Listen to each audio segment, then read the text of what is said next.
الفاتحة.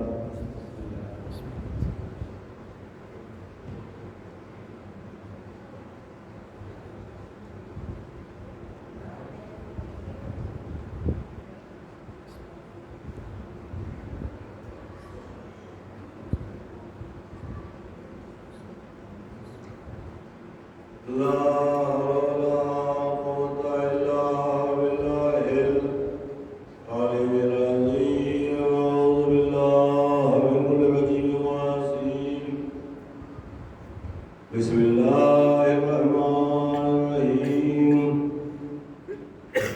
توكلت على الحي الذي لا يموت والحمد لله الذي لم يتخذ صاحبة ولا ولدا ولم يكن له شريك في الملك ولم يكن له ولي من الذل وكبره تكبيرا. والصلاة والسلام على النبي المكي المدني العربي القرشي الهاشمي البدري التقي التهامي مولد الحق بالحق أبي القاسم محمد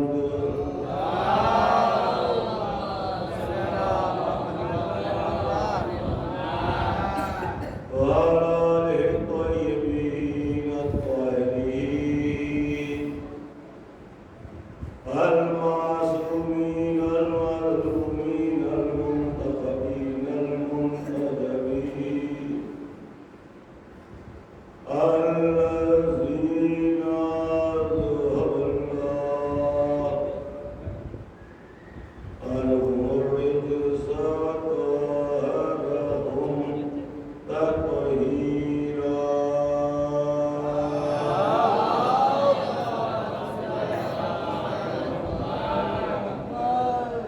ولعنة الله على أعدائهم أجمعين من الآن إلى قيام يوم الدين. رب اشرح لي صدري ويسر لي أمري واحلل عقدة من لساني يفقهوا قولي. أما بعد فقد بسم الله الرحمن الرحيم.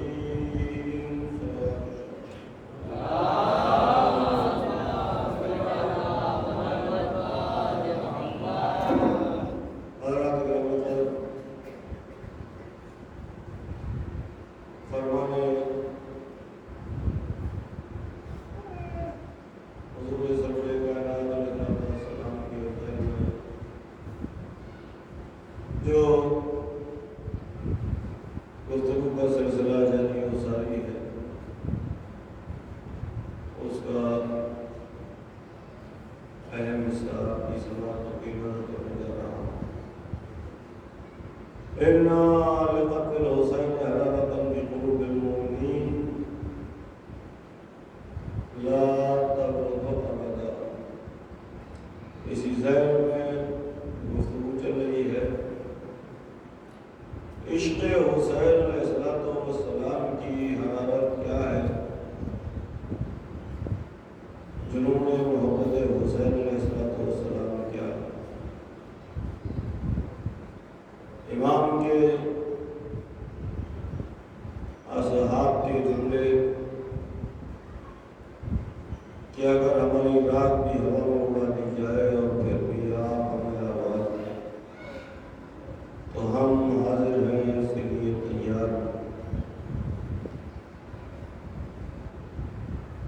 تمام اصحاب و انصار کا یکجا ہونے کے بعد یہ کہنا مولا یہ سر اور یہ جانیں آپ کے قدموں کا صدقہ ہے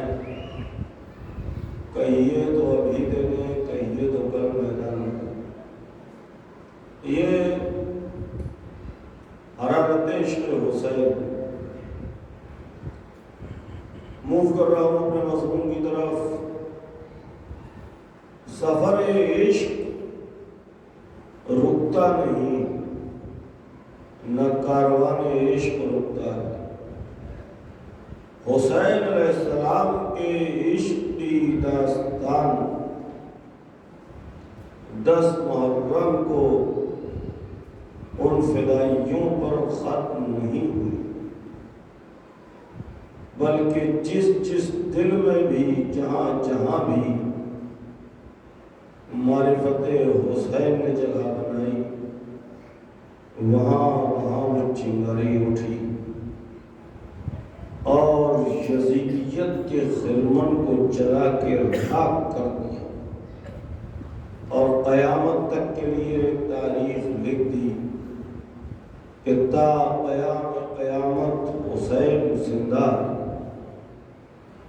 یزید ہار گیا، یزید کی شکست ہو گئی، یزید شام کے اندھیروں میں گم ہو گیا. اور حسین جن کے لیے رسول نے فرمایا تھا ان الحسین مصباح الہدی والسفینۃ النجات، حسین ہدایت کا چراغ اور نجات کی کشتی ہے. یعنی حضور سرور کائنات نے حسین علیہ السلام کو مرکز نور بتایا اور قانون فطرت یہ ہے بستی منٹ تمہید کے. قانون فطرت یہ ہے جب تک لوگ بھی آ جائیں گے، قانون فطرت یہ ہے کہ ہر جاندار جس میں بھی حص ہے، حرکت ہے، تحریک ہے یا اور مضمون کو وائٹ کرنے نمو ہے، اس کی فطرت یہ ہے کہ اس کا رجحان نور کی طرف ہوتا ہے، روشنی کی طرف ہوتا ہے. بچوں سے توجہ چاہتا ہوں. اس علم کے، اس فن کے ماہرین نے اس کا پریکٹیکل لیب میں کرایا جاتا ہے. ایک پلانٹ، ایک درخت، ایک چھوٹا پودا ایک گملے میں پلانٹ کیا اور اس کو ایک ایسے بند ڈارک روم میں رکھ دیا جہاں کچھ نہیں آنا جانا ہے کسی چیز کا، اور کسی ایک دیوار میں سن ڈائریکشن میں ایک ذرا سا سوراخ کر دیا جدھر سے سورج کی شعاؤں کا گزر ہو سکے. تو مہینے 2 مہینے کے بعد اگر دیکھنے کے لیے جائیں تو پودے کی جو مین شاخ ہے، جو اصل شاخ ہے، تنا جسے کہتے ہیں، اس کا رجحان، اس کا جھکاؤ اس طرف ملے گا جدھر سے سورج کی شعاعیں. آپ کچھ جدھر سے کاروان نور گزر رہا ہے، جدھر سے نور کا براق سفر کر رہا ہے. اب آپ پوچھئے کہ پودے کا سر ادھر کیوں جھکا ہے جدھر سے سورج کی شعاعیں آ رہی ہیں؟ تو عقل کا جواب یہ ہے، لاجک یہ ہے، منطق یہ ہے، فلسفی یہ ہے کہ چونکہ پودے میں آثار حیات پائے جاتے ہیں، پودے میں زندگی پائی جاتی ہے، اس لیے اس کا جھکاؤ روشنی کی طرف ہے. تو فلسفہ حیات یہ ہے کہ زندگی اس بات کی متقاضی ہے کہ نور کے آگے جبین عقیدت خم کرے. قانون فطرت یہی ہے. حضور نے فرمایا ان الحسین مصباح الہدی، حسین ہدایت کی روشنی ہے، حسین ہدایت کا چراغ ہے. اب جن کا رجحان حسین سے وابستہ ہے ان میں آثار زندگی پائے جاتے ہیں. جو حسین سے منحرف ہے وہ بھلے ہی چلتے پھرتے ہو مگر مردہ ہے. صلوات پڑھے محمد.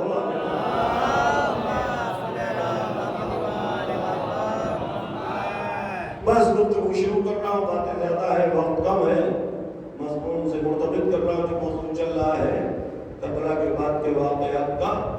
تو امام حسین علیہ السلام سے جس کی وابستگی تھی وہ حسین علیہ السلام پر ہوئے مظالم کو بھلا نہیں پا رہا تھا۔ جگہ جگہ شیعوں کے دل میں ایک تڑپ تھی، شورشیں تھیں، اور اسی کا نتیجہ تھا کہ توابین نے بنی امیہ پر حملہ کیا اور بڑے گروہ کو قتل کیا، اور اس کے بعد خود سب نے جام شہادت نوش کیا۔ پھر امیر مختار نے خروج کیا، رات میں نے یہاں تک بات مکمل کی تھی، کوفے پر پہلا حملہ اور عبداللہ ابن مدی کی شکست اور فرار، اور جناب مختار کی کوفے پر حکومت۔ اب یہاں پر ایک بنیادی بات ہے، اسے ذرا سمجھیے گا۔ اگر امیر مختار کا مقصد حصول حکومت ہوتا، حصول منصب و جاہ ہوتا، تو کوفے پر تسلط ملنے کے بعد اتنی مضبوط حکومت قائم ہو سکتی تھی کہ مدتوں چلتی، لیکن حکومت کی پرواہ نہیں تھی، پرواہ عشق اہل بیت کا سودا سر میں سمایا تھا۔ جنون کی حتم قاتلان حسین سے انتقام لینے کا جذبہ تھا۔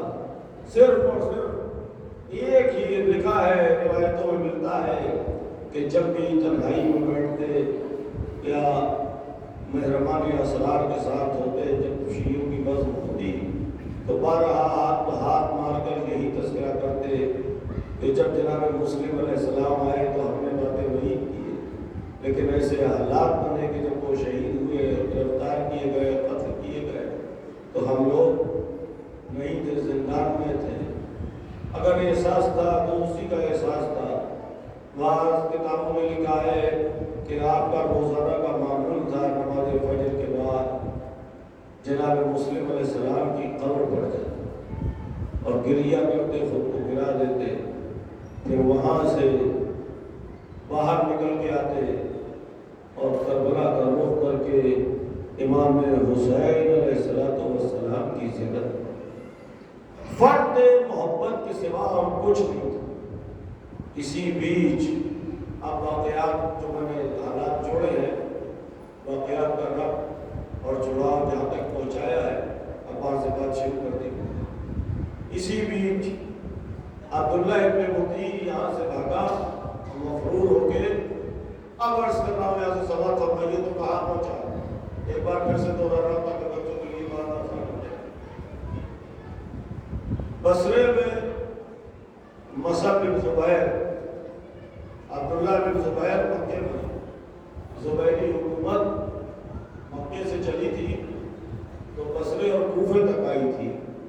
کوفے میں تسلط کر لیا جناب مختار نے، تو بصرے میں مصعب بن زبیر عبداللہ بن زبیر کا چھوٹا بھائی، اور عبداللہ بن زبیر مکے میں، اور ابتدا میں عبداللہ بن زبیر نے امام حسین علیہ السلام کے فضائل اور مسائل بیان کرنا شروع کیے تھے تاکہ لوگوں کا رجحان اپنی طرف پیش کر سکے۔ ادھر دمشق کی حکومت بنی امیہ کی، اب عبداللہ ابن مدی ناکام ہو کے گیا تھا چونکہ مکہ یہاں سے دور تھا، اور دوسری بات اس نے کہا تھا تقریراً عبداللہ ابن زبیر سے کہ مجھے فوج چاہیے۔ اس نے کہا تھا میں تجھے امانت کے لیے بھیج رہا ہوں، لڑائی کے لیے نہیں بھیج رہا۔ تو اس سے دل برداشتہ تھا، لہٰذا یہ پہنچا بصرے، اور بصرے جا کے اس نے مصعب بن زبیر سے کہا کہ ایسے ایسے کوفہ چھن گیا، اور تو اگر چاہتا ہے کہ کوفے پر تسلط ہو تو میں تیرے نام کا سکہ اور خطبہ جاری کر دوں گا اور تجھے تیری خلافت کا اعلان کر دوں گا۔ اس نے کہا اس سے اچھی کیا بات ہے، وہی میں سکہ اور خطبہ میرے نام کا جاری ہوگا۔ اس نے ایک خط لکھا عبداللہ بن زبیر کو، اس نے اس کو پیش کرنا چاہا۔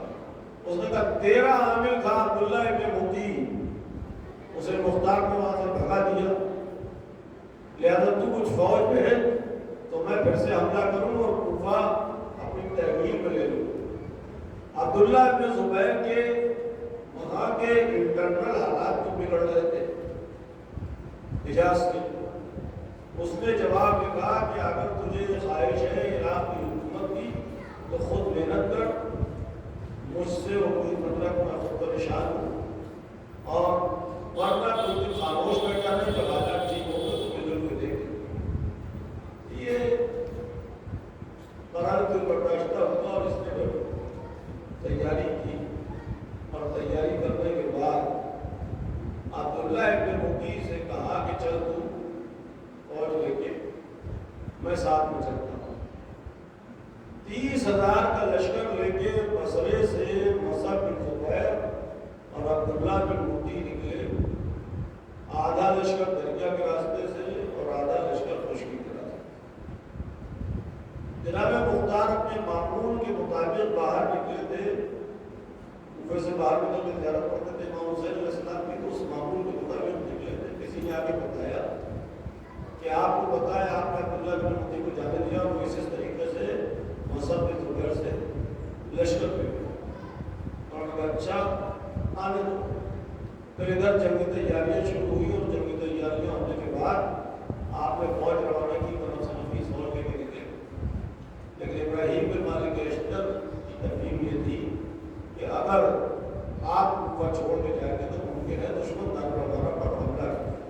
تو اس کی ایک ٹیکنیکل وجہ تھی، میں نے جو کل بات عرض کی تھی کہ ایک بڑی تعداد قاتلان امام حسین علیہ السلام کی کوفے میں موجود، اور وہ یہ نہیں چاہتے تھے کسی صورت سے جو اسپریڈ کرے، کیونکہ انہیں اچھی طرح جو قاتلان امام حسین علیہ السلام کی بہت سی جگہ پر کوئی اسٹیٹمنٹ ملتے ہیں، اس میں چھوٹے کہ اگر مختار اور ابراہیم ہم کو غلبہ پا گئے یا تسلط دینے میں گیا یا طاقت ان کے ہاتھ آ گئی، تو جس طریقے سے ہم نے حسین علیہ السلام کے اہل بیت کو قید کیا ہے، تشہیر کیا ہے اور انہیں قتل کیا ہے، یہ اس سے زیادہ حال ہمارا کرے.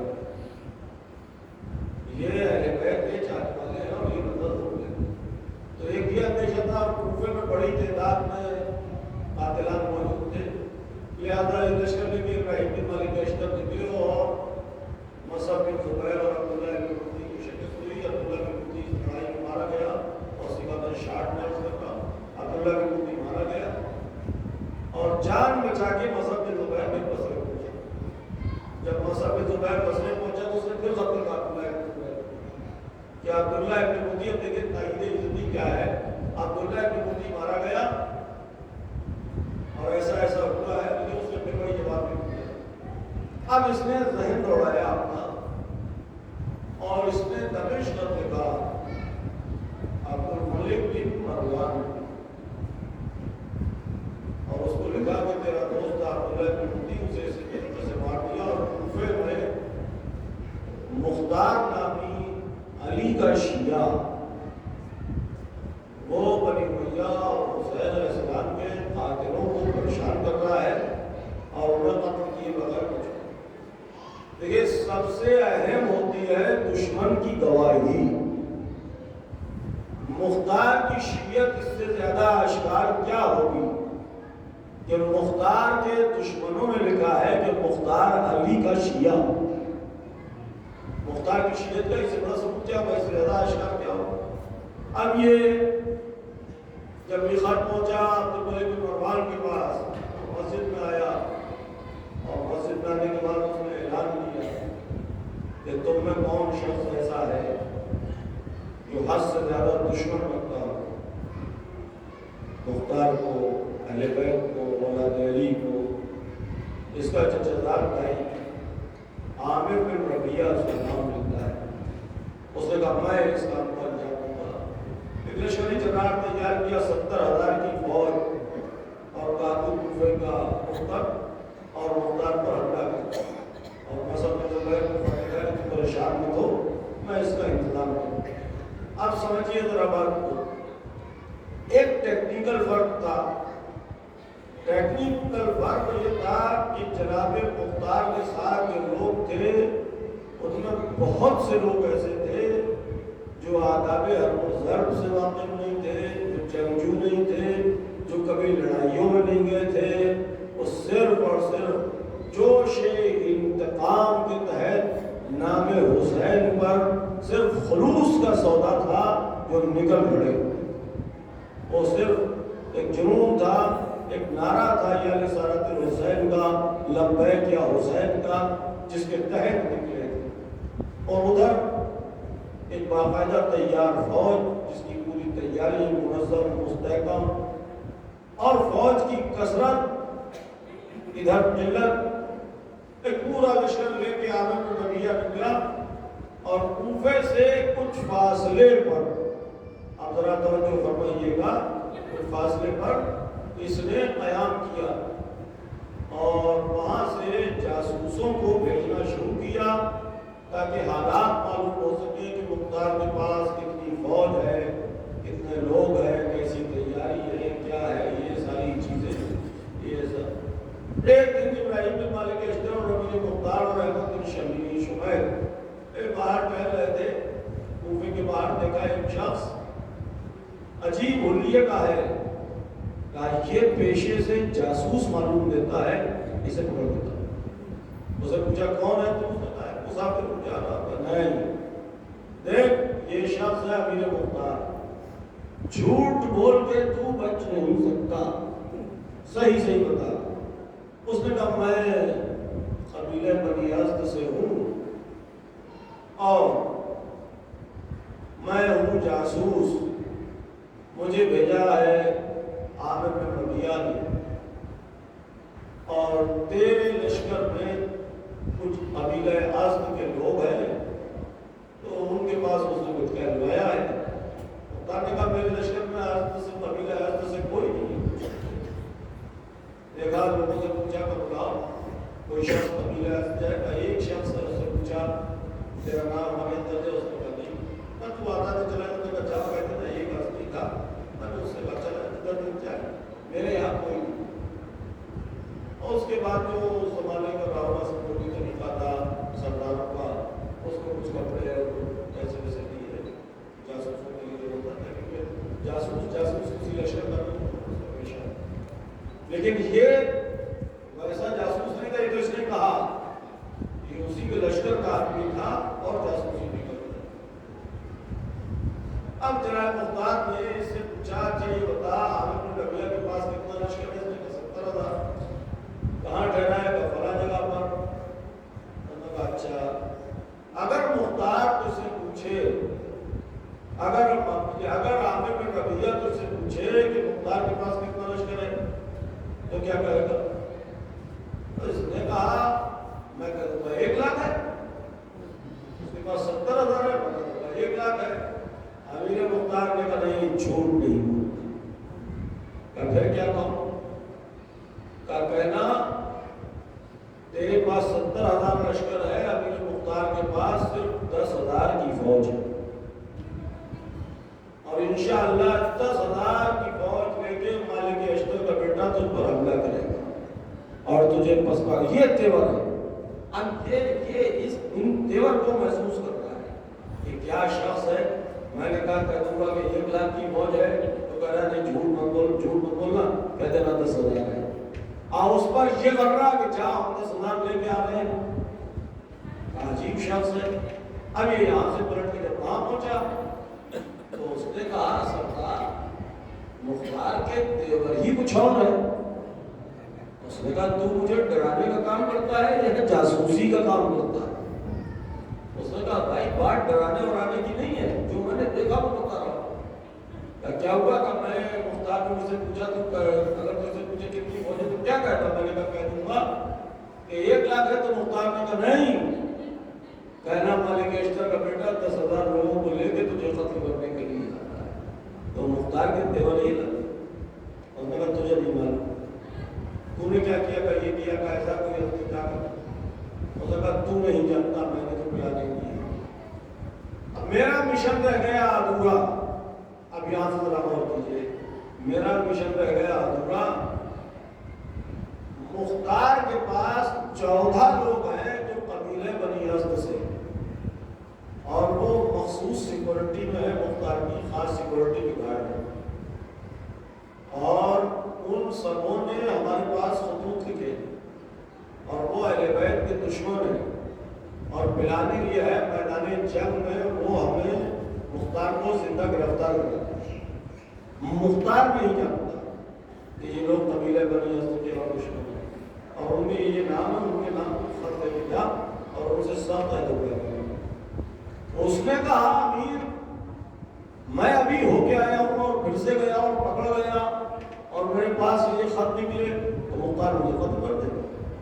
اس نے کہا پریشان مت ہو، میں تجھے ایک ترکیب بتاتا ہوں، تو قاصد ہے، جاسوس ہے، تو یہاں سے جا اور جب 2 فرسخ کوفہ رہ جائے تو اپنی اونٹ کو جنگل میں چھوڑ دے اور کپڑے پھاڑ لینا، جو کپڑے مختار نے دیے وہی پہن کے جانا اور پھاڑ لینا اور برا حال بنا کے جانا۔ اور اس نے سمجھایا کہ ایسے کرنا ایسے کرنا ایسے کرنا، یہ اسی طریقے سے آیا۔ اب 2-4 روز کے بعد پھر دیکھا کوئی شخص ہے پریشان علی بھائی دیکھو کوئی شخص نے کپڑا اسے بلایا کہ یہ تیرا کیا حال ہے کیا؟ اس نے کہا کہ آپ کے دیے ہوئے کپڑے میں نے پہنے، اور جب پہنچا تو اس نے کہا یہ رابطی تم نے رابطی کی دی ہوئی غلط نہیں پہنی، تو بھی مختار کی مدد پر ہو گیا رابطی ہو گیا، اور میرا یہ حال کیا ہے، مجھے مارا پیٹا اور میں جان بچا کر بھاگ گیا۔ یہ سب اس کا سکھایا ہوا تھا، اس کا عامر بن ربیعہ کا۔ عامر بن ربیعہ کہاں سے آیا تھا؟ دمشق سے 70,000 کی فوج لے کے، یہ سب اس کا سکھایا ہوا تھا۔ انہوں نے کہا کوئی بات نہیں، کوئی غم کی بات نہیں، لاؤ اس کو کپڑے دو، پہناؤ بناؤ اور کہا اس کو پیسے دو، اس کی مدد کرو۔ اور ایک اخبار آ گیا، وہ کہنے لگا ایک بات تو بڑا مشہور ایک مصرع ہے، نگاہ مرد مومن سے بدل جاتی ہے تقدیریں۔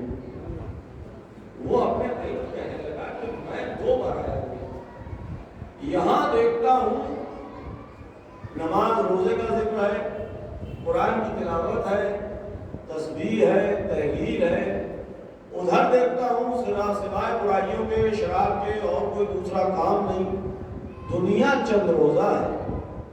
اتنا نوازا تھا مجھے مختار نے، جبکہ میں جاسوس تھا پیشے سے اور دوبارہ پھر ان کی عنایت اتنی ہے، تو میں کیوں آخر اپنی آخرت کو خراب کروں؟ اب تک جو کیا وہ کیا۔ اور مصرع دہرائیے اقبال کا پھر سے، نگاہ مرد مومن سے بدل جاتی ہے تقدیر۔ تو اس نے اپنے دل میں توبہ کی، اس کے بعد کہنے لگا اپنے مختار مجھے آپ سے ایک بات ہے، اب بات یہ ہے میں تھا آپ کا دشمن، اب ہوں دوست۔ وہ کیسے؟ میرے دل میں یہ خیال پیدا ہوا اور میں نے اسی طریقے سے توبہ کی اور اس نے جان میں سے نکالا کہ یہ خطوط ہے 14 ہستیوں کے نام، یہ وہ لوگ ہیں جو آپ کی سیکورٹی پر ہیں اور یہ سب آپ کو قتل کروانا چاہتے ہیں۔ آپ جو دیکھا جناب بتانے کا اتنی بڑی پلاننگ، ان سب کو بلایا 14 ہستیوں کو اور ان سے اس کی تصدیق کرنے کے بعد انہیں قتل کر دیا۔ اب ٹیکنیکل بات یہ ہے کہ یہ جو کچھ بھی یہاں ہوا ہے اس کی خبر مختار بن ابو عبیدہ ثقفی کو ہے، ابراہیم بن مالک اشتر کو ہے، سبزی کو ہے، مختار بن اشتر کو۔ عامر بن ربیعہ کو تو نہیں معلوم کہ وہ جو 14 ہستی ہیں جنہیں مختار کے قتل کے لیے اپائنٹ کیا ہے وہ سب خود قتل ہو چکے۔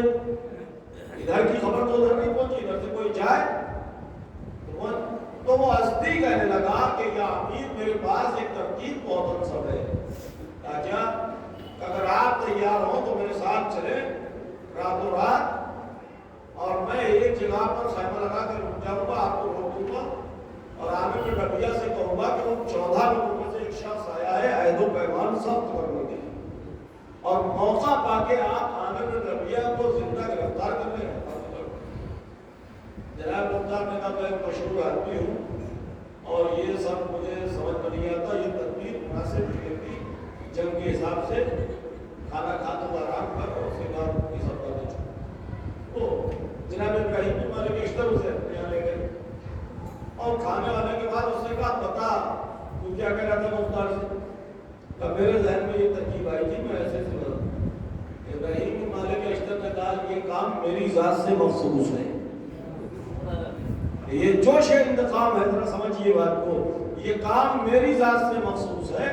اس کا تو مختار سے تذکرہ ایک بار کا بات تھا، مختار سردار لشکر ہے، مختار کے لیے مناسب نہیں ہے، یہ کام میں انجام ہے۔ کہا تو پھر کہا رات نہیں چلتے۔ ابراہیم بن مالک اشتر اس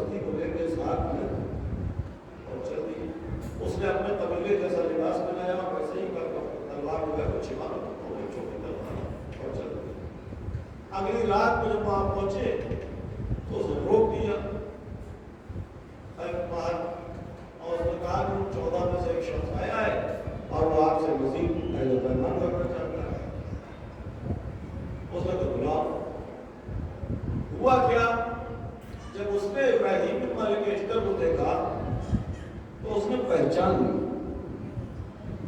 بولا او ترابیوں کا بڑا سردار میرے ہاتھ لگ گیا، اور اس نے کہا میں ابراہیم بن مالک اشتر کو ابھی قتل کیا۔ اب وہ یہ سمجھا، اسے یہ نہیں معلوم کہ اسدی کا ضمیر خمیر بدل چکا ہے، اس کا مذہب بدل چکا ہے۔ وہ یہ سمجھا کہ یہ اسدی بلال سے گھیر دیا ہے، یہ ہمارا۔ اسے کہا میں تمہیں قتل کر دوں گا، تم ابراہیم بن مالک اشتر۔ اب جب بات کھل گئی، لیکن کیا جذبہ انتقام خون حسین، اور کیا قائد عزتی، اور کیا حوصلہ، 70,000 کی فوج کے بیچ اکیلا مالک اشتر کا بیٹا عامر بن ربیعہ کہہ رہا ہے کہ میں قتل کروں گا۔ ابراہیم بن مالک اشتر کہہ رہا ہے نہیں تو جھوٹ بول رہا ہے۔ آنکھوں میں آنکھ ڈال کے مالک اشتر کا بیٹا کہہ رہا ہے تو جھوٹ بول رہا ہے، میں تجھے قتل کرنے کے لیے آیا ہوں، قتل کر کے جاؤں گا۔ 70,000 کی فوج، اکیلے ابراہیم بن مالک اشتر، وہ خوش ہے کہ گرفتار ہو گئے۔ کہا اچھا یہ کر رہا ہے، کہاں؟ کہا تو میں ابھی قتل کیے دیتا ہوں۔ اعتماد کی وہ ذہن میں ہے جناب مختار کا، ایک جلاد سے قتل کر دو، انہوں نے کیا کہا مسکرا کے، تو قتل نہیں کر سکتا کیونکہ میرا مولا امام عادل ہے، اور میرے مولا کا فرمان ہے کہ مختار اہل بیت کے دشمنوں کو قتل کرے۔ جب تک میں قاتلان حسین سے روئے زمین کو پاک نہ کر دوں تب تک مجھے موت نہیں آ سکتی۔ اعتبار کی معراج ہے، یقین کی معراج ہے۔ فرما رہا ہے سن اگر تو مجھے قتل کر بھی دے گا تو اللہ مجھے دوبارہ زندگی دے گا تاکہ میں حسین کے قاتلوں کو قتل کروں۔ یقین کی منزل کیا ہے؟ کلام معصوم کو یقین، یقین کی منزل امرنا صعب و مستصعب۔ اس فلسفے کو سمجھیے، صرف تاریخ دہرانے سے کوئی فائدہ نہیں ہے، اس بات کو سمجھیے۔ کلام معصوم پر یقین، حدیث ہے امرنا صعب و مستصعب، ہمارا امر مشکل ہے، مستصعب نام ترجمہ ہوتا ہے مشکل ترین ہے۔ مستصعب میں نے عرض کیا تھا باب استغفار طلب کی معنی دیتا ہے، جیسے استغفار مغفرت طلب کرنا، استخارہ طلب خیر، استسقاء نماز استسقاء بارش طلب کرنے کی نماز، ایسی یہاں ہے مستصعب استصحاب۔ اس کا مطلب ہوتا ہے کہ اہل بیت کی راہ میں مشکلوں کو ڈھونڈنا، مشکلوں کو طلب کرنا، یہ ایک کیفیت ہے، ایک لذت ہے، ایک جرم ہے۔ اس کو آپ بہت آسان مثال دے خادم، جیسے جو پختہ شاعر ہوتے ہیں پورا مشق شعرا، وہ مشکل زمینوں میں، مشکل ردیفوں میں، مشکل قافیوں میں انہیں لطف آتا ہے جب انہیں مشکل ڈھونڈ کے اس کو شعر کہتے ہیں، ایک لذت ہے۔ ایسی امرنا صعب و مستصعب، اہل بیت کی محبت کیا ہے؟ استصحاب، مشکلوں کو ڈھونڈنا کہ اور کیا ہے، اور کیا ہے، اور کیا ہے۔ وہ قربت کی وہ منزل ہے، کبھی ہوا تو عرض کروں گا یہ پورا فلسفہ ہے قربت کا۔ خیر بات دوسری طرف چلی جائے گی، اس کو اور آسان کر کے عرض کروں میں۔ دیکھیے مولا نے فرمایا میثام کی سرکار کا وہ کھجور کا درخت دیکھ رہے ہو، کہاں؟ کہا اس پر تمہیں سولی دی جائے۔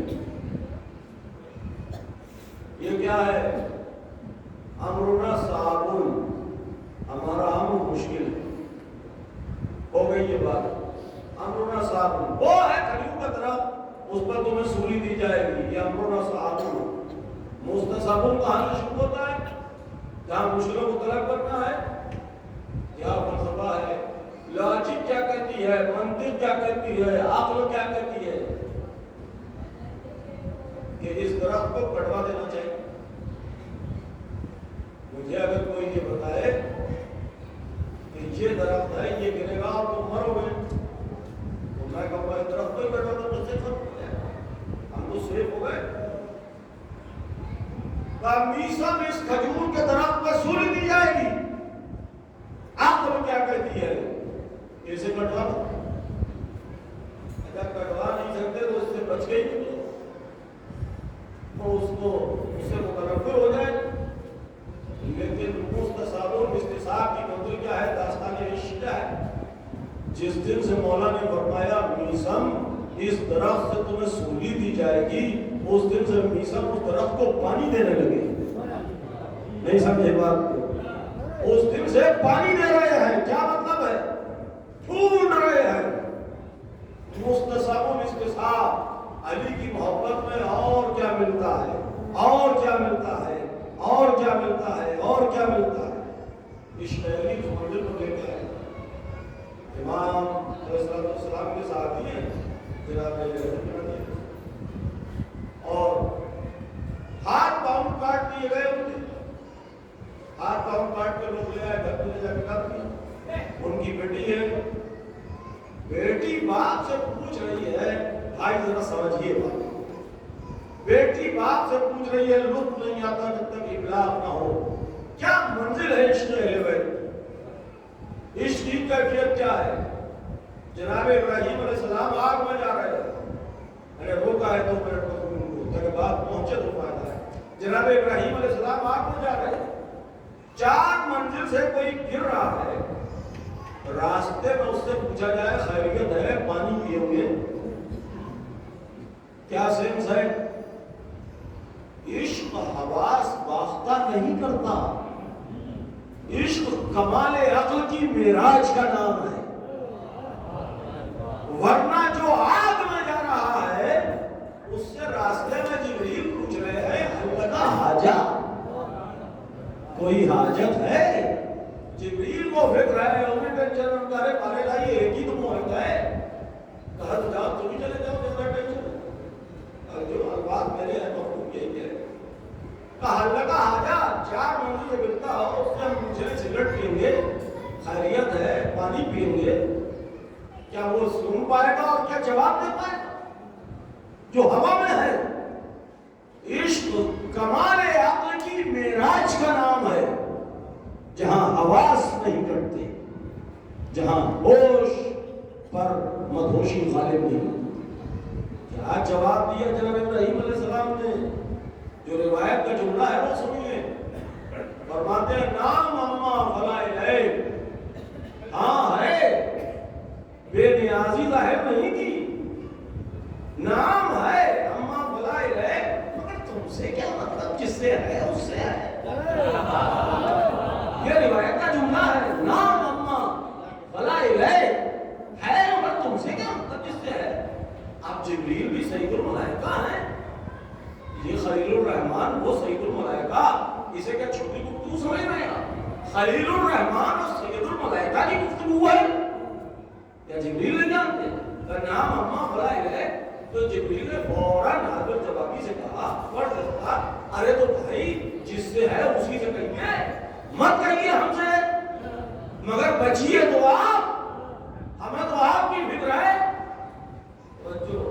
اور اب جو جواب دیا ہے جناب ابراہیم، کیا جملہ ہے، روایت میں لکھا ہے، عبارت خادم سنا رہا ہے، علمہ بحالی حسبی سوالی، اس کا میرے بارے میں جاننا کہ میں ابراہیم ہوں یہی کافی ہے، مجھے سوال کرنے کی ضرورت نہیں ہے۔ صلوات پڑھیں محمد علیہ وسلم۔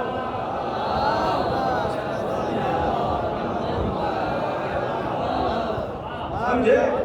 عشق کی منزل یہ ہے، کتاب عشق کا پہلا ورق یہاں سے شروع ہوتا ہے، امرنا صاب و مستصاب، استصاب، 70,000 کی فوج میں مالک اشتر کا بیٹا گھرا ہوا، عامر بن ربیعہ کہا اچھا ہوا تم ہمارے ہاتھ لگ گئے، قتل کے لیے تیار ہو جاؤ۔ کہا جھوٹ بول رہا ہے تو، میں تجھے قتل کرنے آیا ہوں، میں تجھے قتل کرنے آیا ہوں۔ کہا اچھا یہ تیور ہے تو ہم ابھی جلاد کو بلایا۔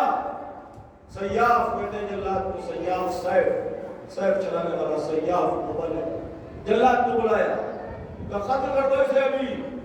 جلاد چلا تلوار لے کے، اس کے مصاحبین سے، اس کے ساتھیوں میں جو لوگ بیٹھتے تھے جنہوں میں، ان میں سے ایک شخص نے زور سے دوسرے چلا کے پکارا، اے میری بات سنیے ابھی۔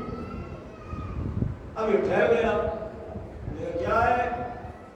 کہا ابراہیم ایک بلند ہمت، بلند مرتبہ، عالی وقار شخص ہے، اگر رات میں تو قتل کرے گا ابراہیم کو اور دن میں نقارے بجا کے کہے گا، ڈھنڈورا پیٹے گا کہ میں نے قتل کیا، تو کوئی مانے گا نہیں، کوئی نہیں مانے گا۔ کیوں؟ یہ منہ اور مسور کی دال وہ اور ابراہیم کو قتل کرے، یہ اسی کا سپاہی ہے جو اسے اس کی اوقات بتا رہا ہے، اسی کا ساتھی ہے، انہیں اپنی اوقاتیں پتا ہیں۔ اب کوئی مانے گا نہیں کہ تو نے اور ابراہیم کو قتل کیا۔ اب ایڈمٹ ہے یہ سچائی کو ہے جو دشمن ایڈمٹ کرے۔ اس نے کہا پھر، کہا ابراہیم کو سختی سے قید، اور صبح جب دن چڑھے زوال سے کچھ پہلے 11-12 بجے کے وقت، یہ 11:30 ساڑھے 10 جو نہار کا وقت ہوتا ہے، زوال سے پہلے دن چڑھے، کہا نقارے بجوانا، اعلان کرانا، لشکر مسور بکوانا، اور جب سب لشکر اکٹھا ہو جائے، جنگ کے لیے تیار ہو جائے، مسور بکوانا، جنگ کے لیے اعلان کیا جاتا ہے، جب سب اکٹھا ہو جائے مسلح تو نقارہ پکا کے اعلان کروانا، اور اس کے بعد سب کے سامنے میدان میں ابراہیمی کر دو، تو تیری ہیبت بہت بڑھے گی، تیرا وقار بہت بڑھے گا، اور یہ خبر دور دور ملکوں میں پھیلے گی کہ ابراہیم بن مالک اشتر کو عامر بن ربیعہ شامی سردار نے قتل کر دیا۔ عبد الملک بن مروان کے چچا زاد بھائی، اس نے کہا بات تو کہیے، تیرے خاندانی شرف کا بھائی تیرا نام، اس نے کہا بات تو تم صحیح کہتا ہے۔ 1000 سپاہیوں کو ماتحت دے کے اور ایک سردار سے کہا کہ ابراہیم کو اپنے خیموں میں قید کیا، دونوں کو وزدی بھی اور ابراہیم بن مالک اشتر بھی آنی سراسر تو زنجیر سے ڈال کے اور آنی میں زمین میں گاڑ کے اور قید کر دیا، اور خیمے کے پہلے پر بیٹھ گئے۔ اب وہ ہستی، وہ بیچارہ گیا پھنسا تھا، اس کے ضمیر نے اسے للکارا، وہ ایمان لے آیا، لیکن عشق کے ان تجربوں سے واقف نہ تھا، وہ نیا پھنسا تھا۔ اب ابراہیم بن مالک اشتر مطمئن ابراہیم کے خیمے سے سورہ حلقہ کی تلاوت کی آواز، اب وہ ازدیر ہو رہا ہے، ابراہیم نے اسے انہی سے جھنجھوڑا، کہا کیا مرد ہو کے روتا ہے، یہ کام تو نے کس لیے انجام دیا؟ کہا خوشنودی خدا کے لیے۔ کہا خوشنودی خدا کے لیے تو روتا کیوں ہے؟ سن، اعتبار کی معراج ہے، یقین کی معراج ہے۔ فرماتے ہیں سن، اگر ہماری زندگی کا ایک دن بھی باقی ہے تو کوئی ہمیں قتل نہیں کر سکتا، اور اگر زندگی ختم ہے تو ہم سے بہت اچھے لوگ اس سے بہت برے لوگوں کے ہاتھوں مارے گئے، شہید ہوئے، تو شہادت ہمارا مقدر ہے۔ اور مولا کا جملہ آپ نے سمجھا، مولا کائنات نے جبل میں جملہ ارشاد فرمایا تھا، کیا جملہ ہے مولا کا؟ مولا اپنے بیٹے سے فرماتے ہیں، بیٹا میدان میں بڑھو، امام حسن علیہ السلام مخاطب ہے مولا کی، میدان میں بڑھو، پوری توجہ مولا کا جملہ ہے، فرماتے ہیں میدان میں بڑھو، میدان میں بڑھنے سے عمر گھٹتی نہیں اور میدان سے پلٹنے سے عمر بڑھتی نہیں۔ مولا کا فلسفہ ہے، مولا نے فرمایا دیکھ، یہ اگر ایک گھنٹہ بھی باقی ہے ہماری زندگی کا تو کوئی جب تک مار نہیں سکتا، تو ڈرتا ہے کیوں؟ اب وہ سردار جس کے ماتحت وہ خیمہ تھا، وہ ان کی گفتگو سن رہا تھا، پھر اس ہستی کی آنکھ لگ گئی، بعض دوستوں نے لکھا ہے اس کی آنکھ لگ گئی نیند آئی اسے، تو کچھ گزارا رہا ہو تو میں امام حسین علیہ السلام کا نام اس کی زبان پر آیا، اس سے پوچھا ابراہیم بن مالک نے کیا کر رہا ہے؟ اس نے کہا میں نے خواب میں امام حسین علیہ السلام کو، اور وہ اسے پوچھ رہے تھے کہ تمہیں یہاں کیوں پھنسا؟ میں نے کہا آپ کی محبت، تو انہوں نے کہا فکر مت کر، گھبرا مت، پریشان۔ وہ یہ باتیں سن رہا تھا جو سردار تھا سپاہیوں کا، جس کے ماتحت وہ خیمہ تھا۔ پھر مصرع دہراتا ہوں اقبال کا، نگاہیں مرد مومن سے بدل جاتی ہیں تبدیلیں۔ اس نے کہا دنیا چند روزہ ہے، آدھی سے زیادہ زندگی میں گزار چکا، اور کتنے دن زندہ رہوں گا۔ یہ ایک رات میرے خیمے میں قید ہوئے ہیں، ان سے قرآن کی تلاوت کی آواز سن رہا، اللہ رسول کا نام سن رہا ہوں، اس فوج میں سوائے برائیوں کے اور کچھ ہے نہیں، تو میں کیوں اپنے آپ کو تاب ذلت میں ڈالوں؟ لہذا وہ آیا، اس نے آنے کے بعد کہا بھائی میں معافی چاہتا ہوں، اور میں یہ تمہارا یہ سب خدمت ہوتا ہوں، اور میں نے موقع غنیمت ہے، سب سو رہے شراب کی نشے میں درد ہے، تم نکل جاؤ۔ انہوں نے کہا تو چل، کہا نہیں تم جب کوئی دور چلے جاؤ گے تو میں تھوڑا سام بنا لوں گا کہ کیسے بھاگ گیا اور کیا ہوا اور کیا ہوا، تم چلے جاؤ۔ ٹھیک ہے۔ ابراہیم بن مالک اشتر اور وہ ہستی ایک دوسرے کے ہاتھ میں ہاتھ ڈالے، وہاں سے نکلے اور دوڑتے ہوئے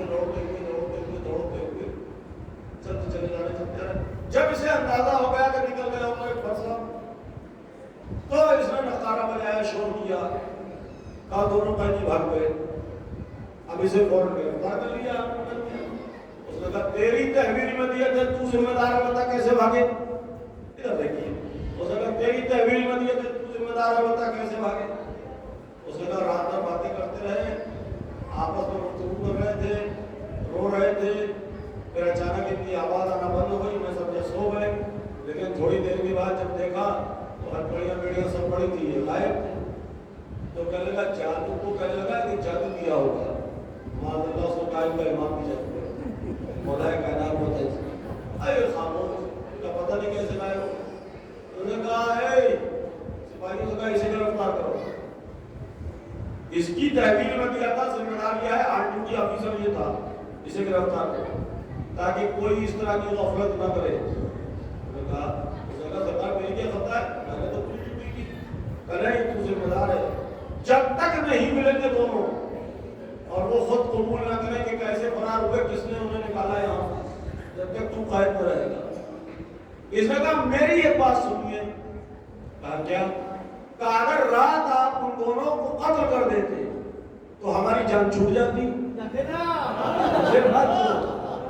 مجھے شک یہ ہے کہ آپ کا جو دوست ہے جس نے کہا تھا ابھی مت قتل کر کل دن میں کرنا، وہ ان سے ملا ہوا ہے، اسی نے رہا کروایا ہے۔ صلوات علی محمد و آل محمد۔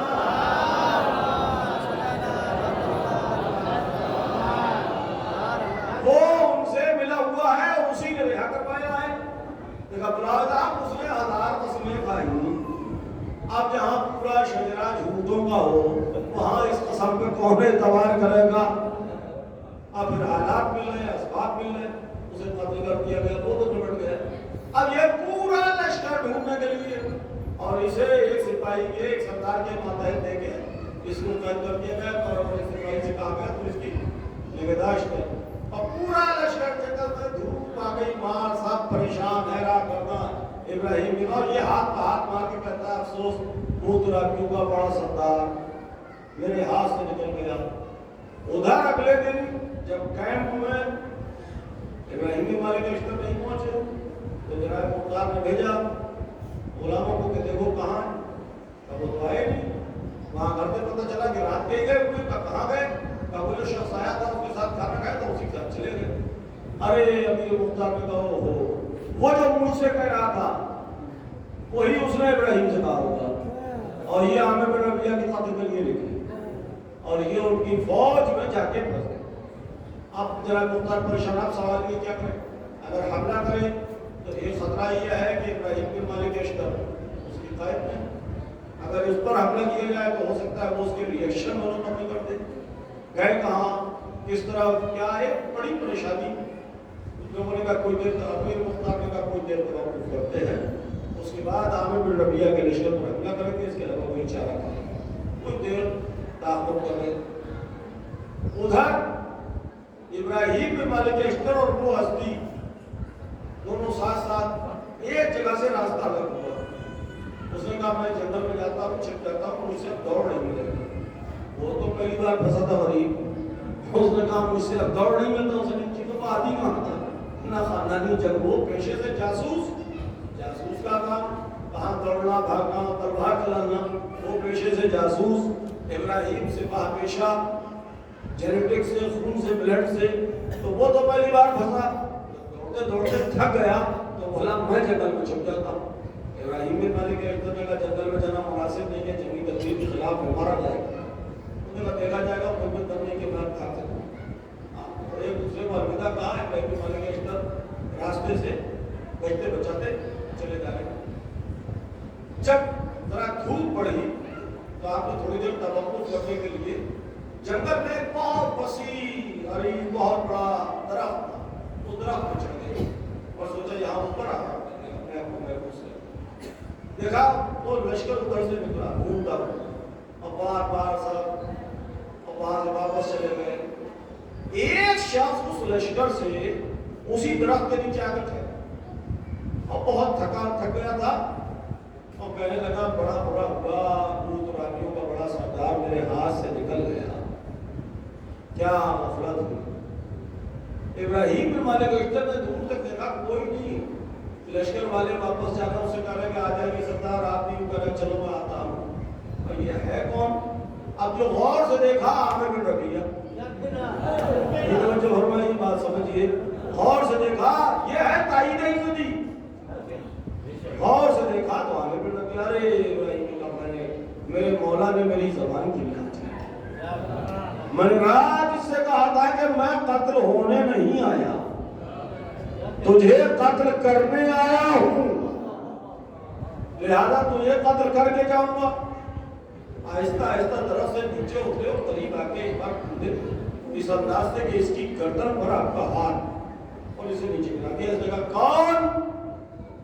کہا میرا نام ہے تیری اجل, اور ویسے مجھے ابراہیم بن مالک اشتر بھی کہتے ہیں. یاد کر میں نے تجھ سے رات کیا کہا تھا, میں تجھے قتل کرنے آیا ہوں, تجھے قتل کر کے جا رہا ہوں. اور یہ کہ آپ نے اسے قتل کیا اور اس کا سر گھوڑے پر ڈالا اور پیدل تھے تو اسی کے گھوڑے پر بیٹھے اور چل دیے.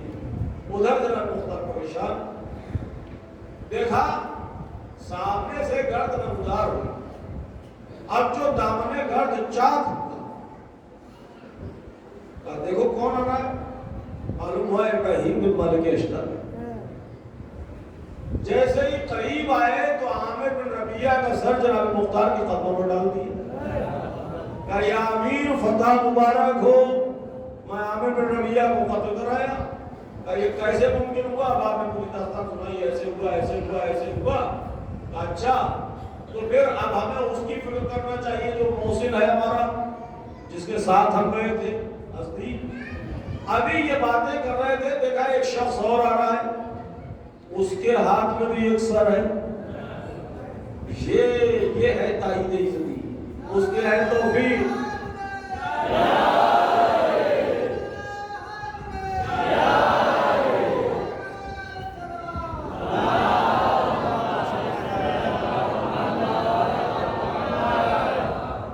اس کے ہاتھ میں بھی ایک سر ہے, اس نے وہ سر قدموں میں ڈال دیا. وہ اسی سیاف کا سر تھا, مشہور دشمن بنی فاطمہ تھا, جس نے بہت لوگوں کو شیعوں کو قتل کیا تھا. اس نے پوچھا کہ یہ تم نے کیسے سے قتل کیا؟ اس نے کہا میں جنگل میں پیڑ کے نیچے بیٹھا تھا, یہ آیا وہی صحرا میں, اس کا گھوڑا بھی تھک چکا تھا, اس کا بھی پیاس کے مارے برا حال تھا. میں نے اسے پہچان لیا چونکہ میں اسی لشکر کا ہوں, تو اس نے مجھ سے اشارے سے پانی مانگا کہ پیاس سے میرا برا حال ہے.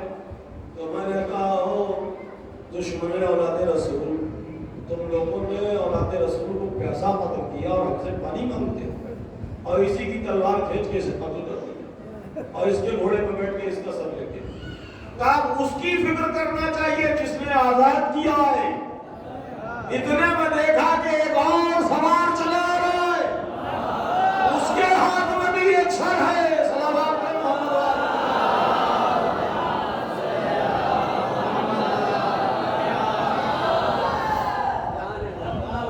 اس کے ہاتھ میں بھی ایک سر ہے. یہ سر کس کا ہے؟ کہ یہ اس آفیسر کا ہے جس کے تحت مجھے ان لوگوں نے قید کیا تھا. جب سب چلے گئے ڈھونڈنے ڈھانڈنے لگے تو میں نے دیکھا موقع غنیمت ہے.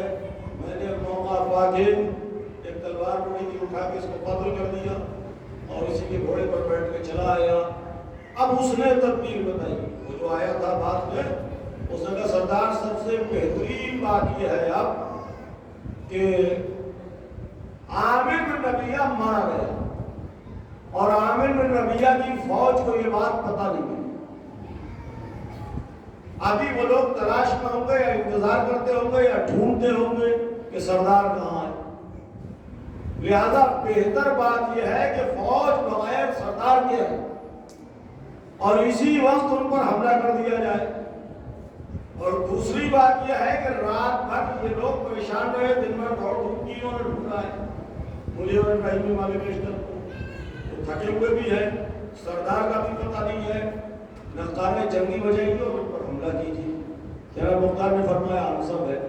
ابراہیم بن مالک اشتر نے اسی وقت گھوڑا بندہ دادا تھا, گھوڑا لیا اور لشکر تیار تھا, فوراً کوفے کے باہر وہیں سے نخلا سے چل پڑے اور حملہ کیا.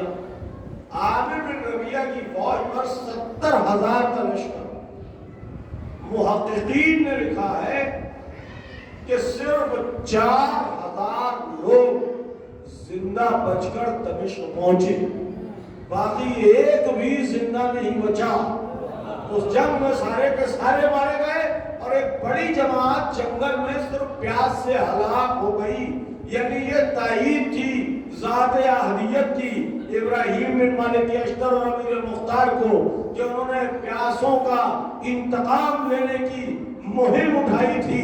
تو تائید جیسے ساتھ ساتھ تھی کہ انہوں نے حملہ کیا, ایک بڑی جماعت صرف پیاس سے ہلاک ہو گئی. انتقام خون حسین لیا جا رہا ہے. صلوات محمد علیہ.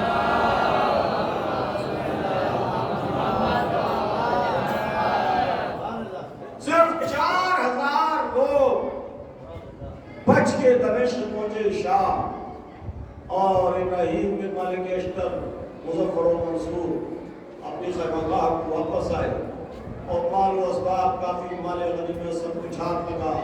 اور یہاں سے جناب مختار نے بہت امام زہرا الدین علیہ السلام جو رکوع شریعہ تھی, جو امام کا حصہ بنتا تھا, خمس کا اسے امام کے پاس بھیجا اور سادات کی مدد کی اور شیعوں کی مدد کی جو مفلوق الحال تھے, یہ جنہیں ستایا گیا تھا بنی امیہ کے دور میں, زیاد نبی کے دور میں. اب کوفے پر حکومت مضبوط ہوئی. اب کا فکر یہ ہے کہ کسی بھی صورت سے قاتلان امام حسین علیہ السلام کو ڈھونڈ ڈھونڈ کے قتل کیا جائے. ابراہیم بن مالک اشتر نے کہا یہ امیر, سب سے بڑا مسئلہ یہ ہے کہ قاتلان حسین اچھی خاصی تعداد میں ہے اور طاقت میں بھی. اگر ابھی یہ لڑائی پوری طریقے سے چھڑ گئی تو ہو سکتا ہے کہ کہیں نہ کہیں ہم کمزور پڑ جائے اور اپنا ہمارا مقصد جو ہے ہدف اور مقصد ٹارگیٹ میں ہے وہ پورا نہ ہو.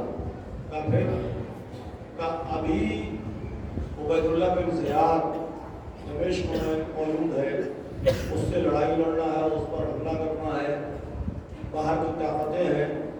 اچھا بہتر طریقہ یہی ہے, حکمت عملی یہ ہے, ایکسٹرنل اور انٹرنل, اندرون خانہ اور بیرون خانہ دونوں لڑائیاں ایک ساتھ نہیں لڑی جا سکتی.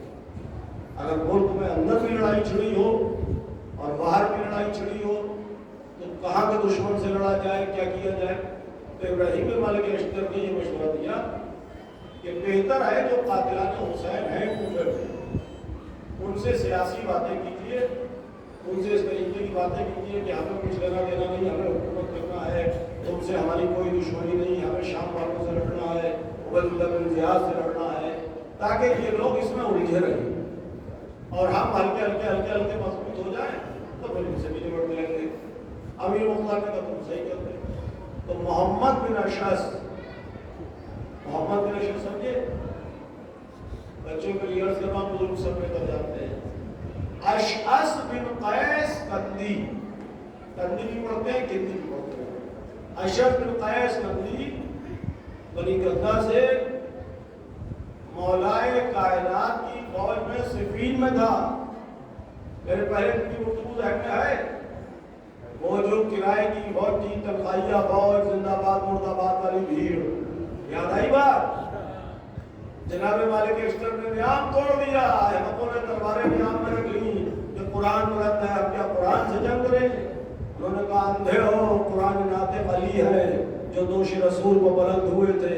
یہ قرآن نہیں یہ عمر یاس کی مکاری ہے ہیلا ہے اور کچھ نہیں. وہ یہ 2000 درہم میں بک گیا راتوں رات. اشعث بن قیس کندی یہ اشعث بن قیس کندی پہلے دور میں اشعث بن قیس کندی یہ بنی گدہ میں زکوٰۃ سے انکار کر دیا تھا. جب زکوٰۃ سے انکار کیا تھا تو حکومت کی طرف سے جو فوج بھیجی گئی تو اس نے کہا جب یہ مغلوب ہوئے اور انہیں گھیر لیا فوج میں 2 منٹ سے مجھے سبق راشی ہے لیکن بات بچوں کو یہ ہے بہت کام کی. جب گھیر لیا حکومت کی فوج نے پہلے دور کی بات کر رہا ہوں نام ذہن میں رکھیے اشعث بن قیس کندی جب گھیر لیا حکومت کی فوج نے تو یہ رات کو نکلا سفید پرچم لے کے امان اپنے قبیلے سے باہر اور اس نے سردار سے کہا کہ میرے گھر کے 10 لوگ ہیں ان کے لیے امان نامہ لکھو باقی میں دروازہ کھولے دیتا ہوں تم جو حال چاہو کرو. یعنی اپنے ہی قبیلے سے غداری. انکار کیا تھا زکوٰۃ کا اور تلوار اٹھائی تھی منظم ہوئے تھے یہ لوگ. انہیں یہ اندازہ نہیں تھا کہ فوج آ جائے گی آگے فوج بڑی فوج تو اس نے اپنے ہی قبیلے سے غداری کی. اب بیوقوف جو ہے احمق حریص چالاک لالچی کہیں نہ کہیں مات ضرور کھاتا ہے. جب امان نامہ لکھوایا اس نے تو اپنا نام لکھوانا بھول گئے. گھر کے 10 لوگوں کا نام لکھوائے اپنا نام لکھوانا بھول گئے. اب سب کو قید کیا گیا قتل کیا گیا. جب اسے پکڑا گیا اس نے کہا مجھ سے تو امان کی بات ہوئی تھی. کہا امان نامہ یہ ہے کہ اس میں میرا نام ہے ہی تو کہا تو مجھے لے چلو پکڑ کے قتل اور وہ لوگ قید ہو گیا ہے. تو اس کی قوم خود اس پر پتھر پر سارے نکلے گی تو غدار ہے تو نے اپنے قبیلے کو مروا دیا.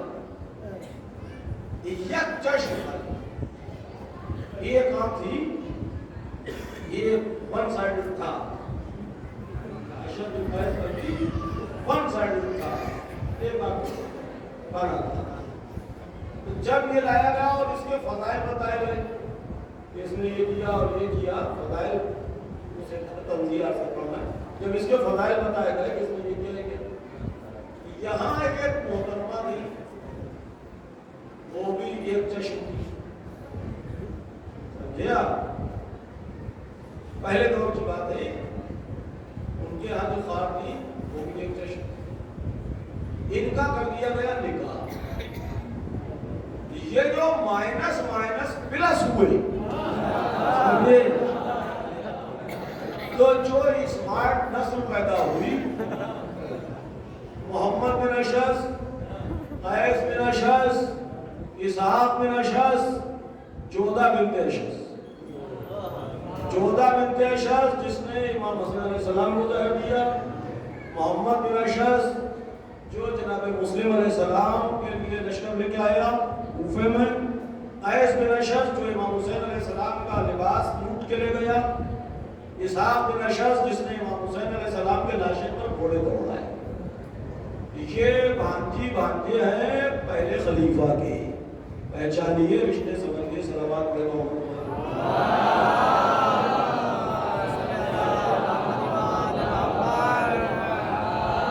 بات آئی سمجھ میں ایک بار اور صلوات پڑھے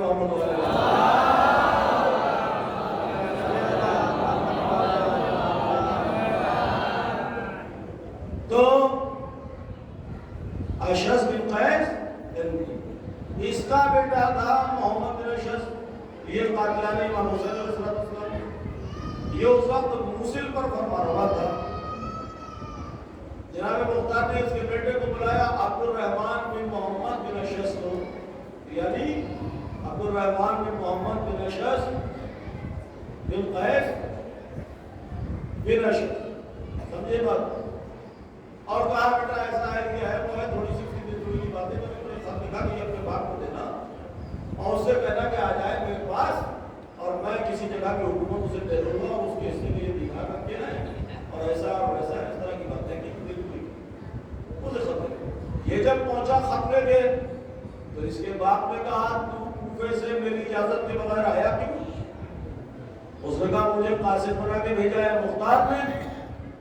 محمد بن اشعث نے اپنے غرور میں مبتلا ہو کے کہا مختار کی کیا ہستی جو تجھے قاصد بنا کے بھیجے؟ ارے اس نے کہا دھوکے میں مت رہے، وہ زمانہ بھول جا، اب مختار وہ مختار نہیں آئے، اب دور بدل چکا ہے۔ مجھے ایک بیعت یاد آ رہی بہت پہلے، مرثیہ غالباً جہاں مختار کے حوالے سے اس کی بیعت ہے۔ الفت نے جناب مختار ہاتھوں میں ہتھیلیاں پیروں بیڑیاں دربارے نظریات کا منظر کوئی تصور کر سکتا ہے کہ یہی شخص اسی تخت پر بیٹھا ہوگا؟ الفت نے اہل بیت کی خوددار کر دیا، مجبور کو حسین نے مختار۔ اب دشمن کہہ رہا ہے کہ مختار وہ مختار نہیں ہے، وہ دور بھول جا، وہ زمانہ بھول جا۔ اب اس نے خط پڑھا، ادھر موصل کے لوگ اس سے بغاوت کر رہے تھے۔ موصل کے جو مقامی زمیندار وغیرہ تھے، جو بااثر لوگ تھے، شاید میں نے عرض کیا تھا، ان میں اکثریت اہل بیت سے محبت کرنے والے تھے، تو وہ مجبور تھے، لیکن وہ جہاں انہیں موقع ملتا تھا ان سے بغاوت کرتے تھے، وہ کسی بھی صورت سے کو برداشت نہیں کر پا رہے تھے بنی ہوئی جگہ۔ تو موصل کے لوگ اس سے خواہش پر آمادہ تھے، اس نے کہا موقع بہتر ہے، مختار عزت دے چکا رہا ہے۔ حالانکہ اس نے کہا اپنے بیٹے سے، اگر تو نادان ہے بھی لڑکپن کی باتیں کر رہا ہے، مختار اگر مشرق میں ہو اور میں مغرب میں، مختار دریا کے اس کنارے پر اور میں اس کنارے پر، تب بھی ہم دونوں دشمن ہی رہیں گے، دوست نہیں ہو سکتے، اس لیے کہ مختار بنی فاطمہ کا دوست ہے اور میں دشمن ہوں۔ مختار کی شیعت کی گواہی اہل بیت کے دشمنوں نے دی، اس پائے کا شیعہ ہے مختار، توجہ۔ لیکن چار ناچار کوئی راستہ نہیں تھا، سمجھ رہا گفتگو کوئی انشاءاللہ رات پر سنگا، کوئی راستہ نہیں تھا، تو مجبور ہو کر یہ چلا موصل سے۔ جب یہ موصل سے چلا، یہ حکمت تھی جناب مختار کی، موصل پر جیسے عبداللہ بن موتی سے دارالمنارہ خالی کروایا، موصل پر حملہ کیا جاتا، محمد بن اشعث کو قتل کیا جاتا، شکست دی جاتی، پھر موصل خالی ہوتا، پھر وہاں اپنا آدمی اپائنٹ کیا جاتا، بغیر کسی زحمت کے موصل کو خالی کرا دیا۔ یہ سیاسی تدبیر تھی، یہ تدبیر تھی جناب مختار کی۔ موصل خالی، اور کیسے خالی؟ جناب مختار تو ان سب کی اوقاتیں جانتے نا کیا ہے۔ تو جب یہ موصل سے نکلا، اس نے سامان امان سب باہر کروانا شروع کیا، تو رعایا جو تھی عوام وہ بگڑ گئے۔ عوام نے کہا کہ تو جا رہا ہے، کچھ 4 روز پہلے تم نے ہم سے لگان لیا ہے، علاج تو وہاں لیا گیا تو تھا، تیرے بعد دوسرا گورنر آئے گا، وہ بھی خراج مانگے گا، تو ہم کیا اسی کے ہوگا چوہاروں سے لگان دیتے ہیں؟ جو تم نے لگان لیا ہے وہ واپس کر۔ یہ اپنے ذوق میں کہنے لگا میں تم سے ایڈوانس 1 سال کا اور بھی ہوں۔ وہ لوگ بگڑ گئے اور لڑائی شروع ہو گئی، اس کی فوج کے میں لوگ بھی مارے گئے، اس کا مال کا سب ٹوٹ گیا، یہ وہاں سے پیدل ہو گیا بالکل۔ یعنی موصل ہی خالی نہیں ہوا، یہ بھی خالی ہوا۔ اور آیا آنے کے بعد شاید کسی بہت زیادہ افسوس تھا، جناب مختار سے ملاقات کی، آپ نے حکومت ٹھیک ہے، یہ سب اس طرح کی باتیں کی، اور اس کے بعد کوشش مزید کہ آپ کسی صورت سے اہل بیت کے دشمنوں کو ختم کیا، اہل بیت کے قاتلوں کو ختم کیا جائے۔ یہ موصل سے آیا اور آپ نے عبد الرحمن بن سعد حمدانی کو موصل کا گورنر بنا کے بھیجا۔ عبد الرحمن بن سعد حمدانی منافق اس لیے بھیجا کہ یہ موصل جب خالی ہوا ہے تو عبداللہ بن زیاد بن ابی یا اور کوئی سردار حملہ ور ہوگا ضرور.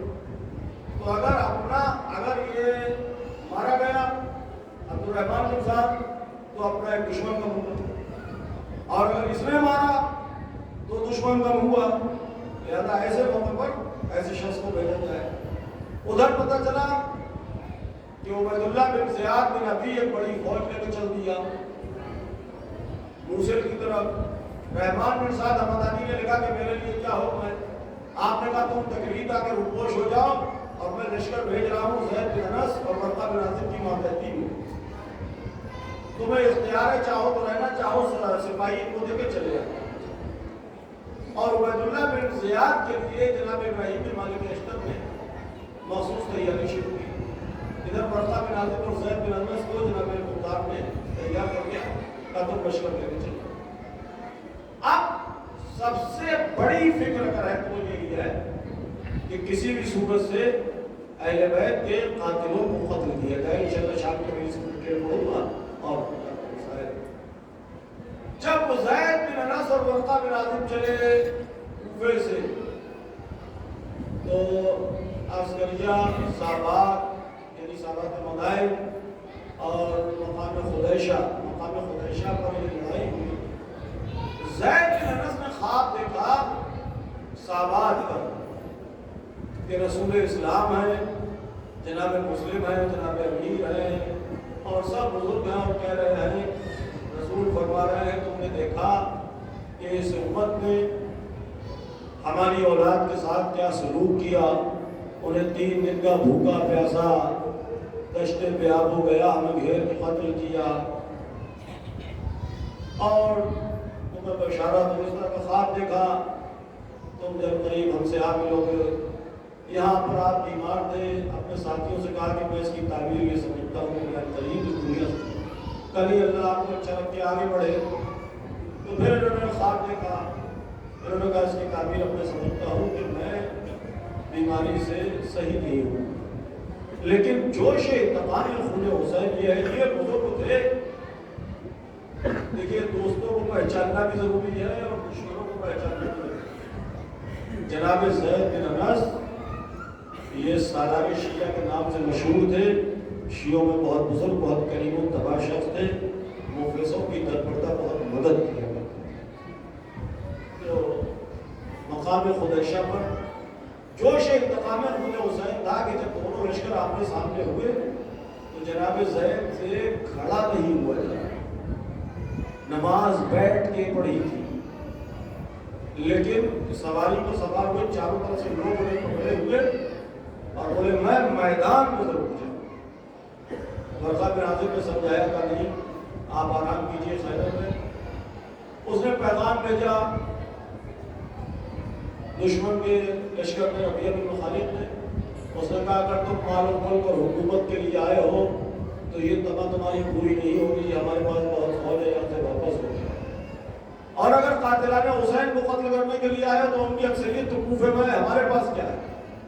آپ نے جواب دیا حسین بن نمیر جیسا شخص تیرے لشکر میں موجود ہے جس نے شہزادہ علی اکبر کے نیزہ لگایا. اور سبا سلطنہ عبید اللہ بن زیاد تیرا افسر ہے جس نے تشت طلا میں امام حسین علیہ السلام کا سر دربار میں. اور تو کہہ رہا ہے کہ ہم سے قاتلان حسین سے کیا مطلب ہے؟ ہاں حضرت امام مظلوم وزرت مصائب ہے، عشرے کی مجلس ہے، مقتے کی مجلس ہے. انشاءاللہ کچھ باتیں رات کی مجلس میں ہو جائیں گی. علم برآمد ہونا ہے. علم کا تو تصور بھی جیسے ہی ہمارے سامنے آتا ہے تو علم سے وابستہ ایک مشکیزہ کسی شہزادی کی یاد ہے. کون علمدار؟ خیبر کا انتخاب آسان تھا. حضور نے کیا فرمایا؟ کل علم اسے دوں جو رجل ہوگا، کرار ہوگا، غیر غرار ہوگا، محب خدا و رسول ہوگا، محبوب خدا و رسول ہوگا. کربلا اتنے کائنات کا نام ہے اصحاب حسین، پوری کائنات کے انتخاب کا نام ہے. امام فرما رہے امام علیہ السلام نہ نانا کو ملے نہ بابا کو ملے نہ بھائی یعنی پورے کائنات کے عطر کا نام ہے حسین، کربلا ہے، یہاں سب رجل ہے، سب قرار ہے، سب غیر قرار ہے، سب محب خدا و رسول ہے، سب محبوب ہے، یہاں علم کس کے سپرد کیا جائے؟ سرکار انیس نے جو منظر کشی کی ہے کہ جب علم لشکر تیار ہوا، فرماتے ہیں تیرے کمر سے 2 عشق شبلے پڑے ہوئے، زینب بلال زیر علم اماں یہ منصب اگر ننہال سے پہنچتا ہے تب بھی ہم مستحق ہیں، اگر ننہال سے پہنچتا ہے تب بھی ہم مستحق ہیں۔ آقا حسین سلطان کربلا عقیل بنی ہاشم سے پوچھ رہے ہیں، بتاؤ زینب علم کس کے سپرد کریں؟ کہا آپ امام وقت ہے، کہاں ٹھیک ہے، مگر جب سے زہرائے نامدار اس دنیا سے گئی ہیں ہم اپنے کاموں میں آپ کو شریک کرتے ہیں۔ تو سرکار انیس کے مرثیے کی بیعت ہے، شہزادی نے فرمایا ہمت میں قد میں روب میں بڑھ کر کوئی نہیں، عباس نامدار سے بہتر کوئی نہیں۔ اچھا تو یہ امانت اپنے ہاتھوں سے تم ہی سپرد کرو، اکبر چچا کو بلا کے لاؤ۔ حسین نے زینب کے ہاتھ میں علم دیا، شہزادی نے غازی کے ہاتھ میں علم دیا، تو لو بھائی سنبھالو یہ بہن کی امانت ہے۔ سرکار انیس فرماتے ہیں کربلا کی تپتی ریت پر عباس نے سجدہ کیا کہ جب تک دونوں ہاتھ سلامت ہیں علم 5 نہ آنے پائے۔ میں نے پڑھا ایک بڑے عالم گزرے جلیل القدر ہمارے آقا علی ربانی خلخالی، انہوں نے ایک بڑی بات لکھی، شاید اس سے پہلے نہ گوش گزار ہوئی ہو، شاید مجھے کوئی دعویٰ ہے۔ وہ لکھتے ہیں یزید کے دربار میں جب اہل حرم کا مال و اسباب لایا گیا تو اس میں وہ علم بھی تھا۔ فرماتے ہیں کہ حیرت سے یزید ملعون 3 بار اٹھا اور بیٹھا اور اس نے پوچھا بتاؤ یہ علم کس کے ہاتھ میں تھا؟ تو کہا حسین کے بھائی عباس بن علی کے ہاتھ میں۔ تو اس نے کہا کتنی سخت پکڑ تھی اس شیر کی علم پر کہ جہاں سے علم کا دستہ ہے جو گرپ کی جگہ ہے پکڑنے کی، وہاں پر نہ کسی تلوار کا نشان ہے، نہ نیزے کا نشان ہے، نہ تیر کا نشان ہے۔ اب سمجھے وادی تحفظ میں چری جس طریقے سے مشکیزے کی حفاظت کر رہا تھا اسی طریقے سے علم کی حفاظت، یعنی اگر کہیں چوٹ لگے، یہ لاٹھی لگ جائے ہاتھ پر میرے اور ہاتھ میں کچھ ہے قلم پکڑے ہوئے ہیں، تلوار پکڑے ہو، قلم پکڑے ہو، تو یہاں جب لاٹھی لگے گی تو وہ ہاتھ سے چھوٹ کے گر جائے، لیکن جری نے علم آخری وقت تک نہیں چھوڑا۔ اس لیے 2 امانتیں تھیں، ایک سکینہ کی امانت، ایک زینب کی امانت، علم زینب کی امانت، مشکیزہ سکینہ کی امانت۔ اور کیا جملہ ہے، مختل نے جو اوریجنل جملہ لکھا ہے، جب سرکار وفا آئے ہیں آقا حسین کے حضور اور آنے کے بعد اجازت مانگی، میں پوری ذمہ داری سے عرض کر رہا ہوں، بہت معمولی طالب علم، لیکن میں نے جتنے مختل پڑھے میں پوری ذمہ داری سے کہہ رہا ہوں، میں نے نہیں پڑھا مختل میں کہ آگے فرمایا ہو آقا اجازت دے دیجیے، نہیں، نو، ریکویسٹلی بھی یہ جملہ نہیں ہے، کیونکہ ود ان پلیزنگ بھی یہ تو کہہ ہی رہے ہیں نا کہ ایسا کیجئے، یعنی پاس بارگاہ امامت اتنا ہے کہ مولا عباس یہ بھی مناسب نہیں۔ کہا کیا فرمایا کیا؟ مختل نے جو جملہ لکھا ہے، مختل نے لکھا کہ آقا حسین علیہ السلام کے حضور آگے فرماتے ہیں حلی من رخصہ، آقا کیا میرے لیے بھی اجازت پاسبل ہے؟ نہیں سمجھے؟ یعنی اپنے آپ کو بحیثیت سائل کہ یہ امام کی بارگاہ ہے، ان سے کچھ کہنے کا حق نہیں ہے کہ ایسا کر دیجیے اور ویسا کر دیجیے، ان سے سوال کرنے کا حق ہے۔ حلی پاسبلٹی کا بات ہے. حل لی کیا میرے لیے, لی تیرے لیے, من رخصت سے کچھ ہے, یعنی پاسبل ہے کیا اجازت؟ اب امام کیا جواب دے؟ بہت توجہ چاہتا ہوں. امام کیا جواب دے؟ اگر امام ہاں یا نہ میں جواب دے, بہت عطر ہے مختل کا جو خادم پڑھ رہا. اگر امام ہاں یا نہ میں جواب دے تو جانتے ہیں کیا ہوگا؟ امام کا بھائی آ کے اپنے آپ کو سائل بنا کے پیش کرے. اگر امام ہاں یا نہ میں جواب دیں تو اس کا مطلب ایڈمیشن ہے کہ سائل ہے. تو امام حیثیت بتا رہے ہیں, کیا حیثیت ہے قمر بنی ہاشم کی؟ تو امام نے کیا فرمایا؟ فرماتے ہیں انتا صاحب الرایہ. بعض نسخوں میں انتا صاحب الرایتی, آپ تو میرے علم بردار ہیں. یعنی مطلب کیا ہوا؟ You are all in all in self authority. آپ کو سوال کرنے کی ضرورت کیا ہے؟ کیا مرتبہ ہے, کیا قدرے ہیں؟ وہاں سرکار فرما رہے ہیں حلی بالنصا, پاسبلٹی پر انویسٹیگیشن ہے. یہاں امام کا جواب کیا ہے؟ You are all in all authority in self انتا صاحب الرایتی. آپ تو میرے علم بردار ہیں. وہ کیفیت ہے دائیں بائیں دیکھ کے فرمایا آقا الاشکر جس کا میں نمبردار.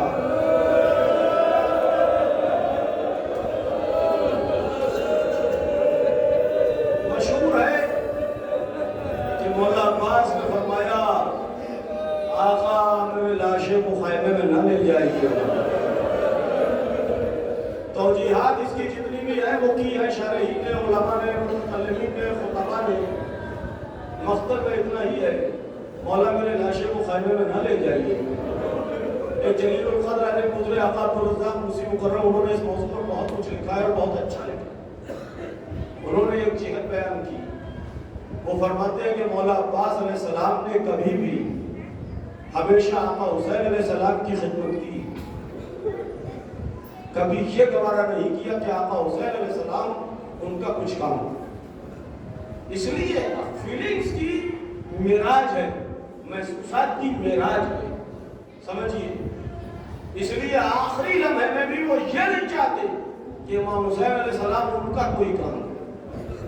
یہ عبدالرزاق موسی مکرم نے چاہتے, وہ یہ نہیں چاہتے کہ ان آخری لمحات میں امام حسین علیہ السلام ان کا لاشا اٹھا کے لے جائے. امام کی تنہائی, غربت, اس بات کو یہ فرمایا آقا کہ میرے لاشے کو خیمے میں نہ لے جائے. اور عموماً ایک جہت مشہور ہے کہ سکینہ سے شرمندہ ہو سکتا ہے کہ یہ ہو یا متکلمین نے توجیہ کی ہو. میں نے بہرحال اس سے مجھے کوئی اعراض نہیں ہے. میں نے اس منزل پر آگے شادی پر پڑھ چکا ہوں. بہت پہلے ایک مرثیہ لکھا تھا, اس میں نے اس کو بیان کرنے کی کوشش کی ہے. شرمندگی وہاں ہوتی ہے جہاں کوشش نہ کی جائے. انتہائی کوشش ہے جان دے دینا, ہاتھ کٹوا دینا, پھر شرمندگی کا کام نہ ہونے کا افسوس تو ہوتا ہے. شرمندگی کے شہزادی سکینہ آتی ہے, آقا کے حضور فرماتی ہے امو یہ مجھ سے کہتے ہیں بچے خیام کے, ویسے تو ہے تمہارے چچا سورما بڑے, چلتے ہیں ہاتھ قبضے پہ اپنا رکھے ہوئے, ہوتے ہوئے ہم ان کے تڑپتے ہیں پیاس سے. پانی پلا سکو نہ تو دعویٰ مجاز ہے, تم کو بڑا چچا کی شجاعت بنا ہے. تو امو میں کہہ کے آئی ہوں پانی پلاؤں گی, بچوں کو خالی ہاتھ میں کیا منہ دکھاؤں گی. اب بھی اگر نہ مانے تو اصغر بلاؤں گی. پہلا سوال ہے میرا واپس نہ جاؤں گی. پانی بغیر, وہ جملہ شہزادی سکینہ کا میں نے یاد وہاں سے کیا ہے. غالباً دوسری مجلس میں عرض کیا تھا، مختل نے لکھا شہزادی سکینہ فرماتی ہے کہ کربلا میں سب پیاسے تھے تو میں بھی پیاسی تھی، مگر چونکہ میں دختر حسین تھی اس لیے سب بچے حسرت سے مجھے دیکھتے تھے کہ انہیں پانی مل جائے گا تو سب کو پانی مل جائے گا۔ پہلا سوال ہے میرا، واپس نہ جاؤں گی، امو تمہاری بیٹی کی عزت کی بات، پانی بغیر خطرے میں اصغر کی ذات، عباس سبیل آب، عباس سبیل آب کرو۔ نیزہ لیا، مشکیزہ لیا، گھوڑے پر سوار ہوئے، ترائی کا رخ کیا، سبز پھریرا ہوا میں لہراتے ہوئے دریا کی طرف چلے۔ نیزہ بازوں نے حصار بنایا، اس حصار کو توڑا، گرز زنوں نے صفیں سجائیں، ان صفوں کو توڑا، شمشیر زنوں نے راستہ روکا، اس رکاوٹ کو بیکار کیا۔ تیر اندازوں نے تیر بارانی کی، آنے والے تیروں کے ڈائریکشن کو نیزے کی چھڑ سے بیکار کیا، ان کی ڈائریکشن کو چینج کیا۔ اسے زبانی جمع خرچ مت سمجھنا، کوئی مقام وجود نہیں ہے، یہ فن ہے کھاڑے کا۔ آنے والے تیر کو نیزے کی چھڑ سے، گریٹی کی ایک قسم ہے، اس میں ایک قسم ہے، اس کو موڑ دینا، اس کے موومنٹ کو ختم کر دینا۔ اور میرے دعوے کی دلیل یہ ہے کہ جب تک غازی کے ہاتھ سلامت رہے، کوئی جھوٹی روایت یہ نہیں بتاتی کہ تیر لگ گیا ہو، کوئی جھوٹی روایت یہ نہیں بتاتی کہ تیر لگ گیا ہو۔ اسی لیے کمینگاہ سے پلاننگ کر کے ہاتھ پر وار کیا گیا تھا شانوں پر، اور جب مشکیزے کو پانی میں ڈالا، سوکھا تھا، ڈرائی، کچھ دیر لگی نم ہونے، گھوڑے کی لگام چھوڑ دی، پانی پی لے، پانی سے منہ ہٹا لیا، پانی نہیں پیا۔ سرکار انیس نے ایک رخ بیان کیا ہے کہ گھوڑے نے عجیب عمل کیا، اپنے چاروں ہاتھ پاؤں پانی میں پٹکے اور غازی کی قبا کو تر کر دیا۔ سرکار انیس فرماتے ہیں گویا گھوڑا عالم بے زبانی میں یہ کہہ رہا تھا کہ اگر آپ خیمے تک پہنچ جائیں، مانگا تھا پانی ننھے سے ہاتھوں کو جوڑ کے، شہزادی کو پلائیوں کپڑے نچوڑ۔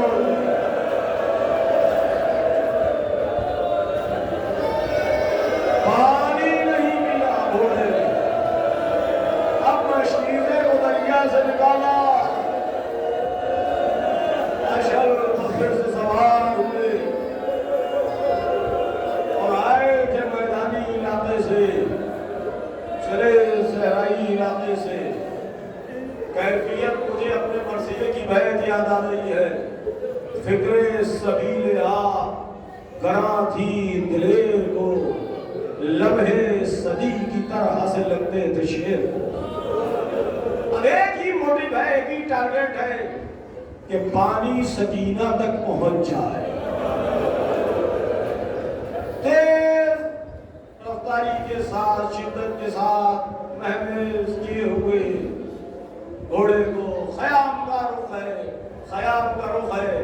وہ جملہ پھر سے دہرائیے شہزادی کا، سب پیاسے تھے میں بھی پیاسی تھی، مگر چونکہ میں دختر حسین تھی اس لیے بچے حسرت سے میری طرف دیکھتے تھے کہ اگر انہیں پانی مل جائے تو ہمیں بھی پانی مل جائے۔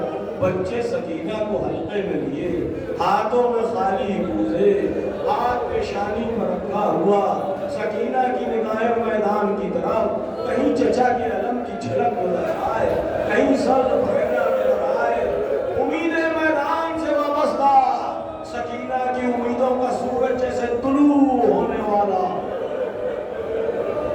کیا بیتی شہزادی سکینہ پر مجھے نہیں معلوم، آزادہ رہنے والے مظلوم علم کو ایک جھٹکا لگا اور پھر علم سمجھا، مگر پھر جو علم کو جھٹکا لگا تو پھر علم سنبھل نہ سکا۔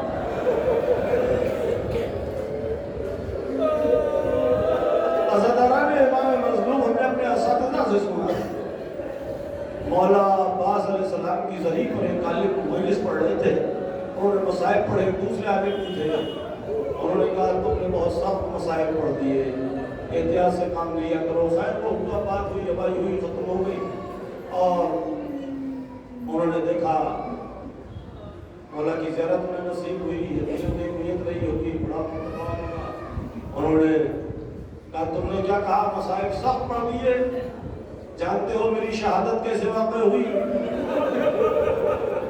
کہا سرکار میں نے یہ پڑھا ہے، آپ کے سر پر ایک گرز لگا تھا، آپ کے شانے قلم ہوئے تھے اور تیر لگا تھا۔ تو سرکار نے فرمایا کہ گرز ایک ہاتھ بھر کا اسلحہ ہے، قریب آ کے گرزنی ہوتی ہے، پیدل کی لڑائی ہے، کس کی ہمت تھی جو میرے قریب آ کے میرے سر پر گرز لگا؟ بتاؤ میرے سر پر گرز کیسے لگا؟ وہ کہا میں نہیں، تسیم و اطباء کے حوالے میں دے سکتا ہوں، سب اس پر متفق ہے کہ سب سے سخت جو درد ہوتا ہے وہ آنکھ کا درد ہوتا ہے۔ اب اس پہ اگر بحث ہوگی کیوں تو وہ مضمون الجھ جائے گا، دوسری طرف بات چلی جائے گی، لیکن مختصراً اتنا سمجھ۔ اور ذہن میں نہیں آ رہا ہے، ہمارے حدیث بھی ہے اس مضمون پر دال، آنکھ کا درد سب سے زیادہ سخت۔ سرکار فرماتے ہیں کہ جب میں مشق سکینہ کو لے کے چلا، مختروں نے بھی وہ منظر مختروں نے بھی لکھا ہے، کھجور کا دو شاخہ جب دو پیڑ ملے کھڑے ہوتے ہیں نا ایسے، تو بکا جسے کہتے ہیں، وہاں سے دائیں شانے پر وار کیا گیا۔ مشق سکینہ کو تیزی سے پھر ہوئے جا رہا تھا تو دائیں شانے پر کبھی گاہ سے وار ہوا، علم کو جھٹکا لگا، میں نے علم کو سنبھالا، مشکیزے کو سنبھالا، پھر بایاں شانہ کھلا، تیر مسلسل آ رہے تھے، مگر اب جو تیر آ رہے تھے نہ ہاتھ تھے نہ ہاتھوں میں نیزہ، جو مشکیزہ سکینہ کا دفاع کرتا، اب جو تیر آتے تھے تو میں اپنے سر کو چھپاتا تھا اور تیر اپنے سر پر لیتا تھا تاکہ مشق سکینہ بچ جائے، تیر میرے سر پر لگ جائے۔ اسی اثنا ایک تیر آنکھ میں لگ گیا۔ اب بتاؤ اگر آنکھ میں گرد غبار بھی پڑ جائے تو کیا ہوتا ہے؟ کہ ہاتھ بغیر سوچے سمجھے آنکھ پر چلا جاتا ہے، کہ آنکھ میں گرد غبار نہیں پڑا، تیر لگا، تیر اس وقت لگا جب ہاتھ نہیں تھے۔ میں نے گھوڑے پر بیٹھے بیٹھے تو آہستہ سے دونوں پیروں کو اوپر اٹھایا اور سر کو جھکایا تاکہ تیر کے آخری سرے کو دونوں گھٹنوں کے بیچ دبا کے سر کو جھٹکا دوں، تیر نکالوں۔ میں نے تیر نکالا، اسی موقع پر ایک شقی نے گرز میرے سر پر مار دیا، میں گھوڑے سے زمین پر آیا، جو شہید بھی گھوڑے سے زمین پر آیا، اس کے ہاتھ سلامت تھے، اس نے ہاتھوں کا سہارا لیا، میں سر کے بل آیا، آواز دی یا آقا ہو ادرکنی، حسین چلے الان انکسرا ظہری، وقلت عباس کے لاش